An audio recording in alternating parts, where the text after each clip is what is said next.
আল্লাহর খুশির জন্য। হযরত সুয়াইব রুমি রাদিয়াল্লাহু আনহু মক্কায় হিজরতের উদ্দেশ্যে রওনা হলেন। প্রিয় নবী সাল্লাল্লাহু আলাইহি ওয়াসাল্লাম এর সঙ্গে মক্কা থেকে মদিনায় হিজরত করছেন তিনি। কিছু দূর যেতেই মুশরিকরা তাকে রাস্তায় ঘিরে ফেলল।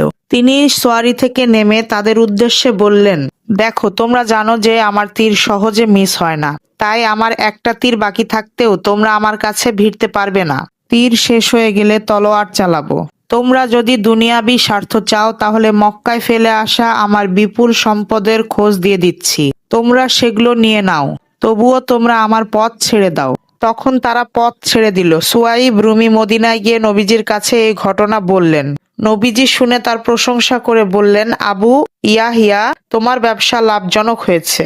সুয়াইব রুমির উপনাম আবু ইয়াহিয়া। তার এই আত্মত্যাগের প্রশংসা করে সূরা বাকারার ২০৭ নম্বর আয়াতটি নাজিল হয়। লোকদের মধ্যে এক শ্রেণীর লোক আছে যারা আল্লাহর সন্তুষ্টির জন্য নিজেদের জীবন বাজি রাখে। আল্লাহ তার বান্দাদের প্রতি অনেক স্নেহশীল। তথ্যসূত্র আল ইসাবা সুয়াইব ৪১০৮, মুস্তাদারাকে হাকিম হাদিস নাম্বার ৫৭০০ এবং ৫৭০৬। দেখলে তো বন্ধুরা, সাহাবায়ে কেরাম ইসলামের জন্য এমন অনেক ত্যাগ স্বীকার করেছেন। আমরাও ইসলামের জন্য কিছু কাজ করে যাব ইনশাআল্লাহ।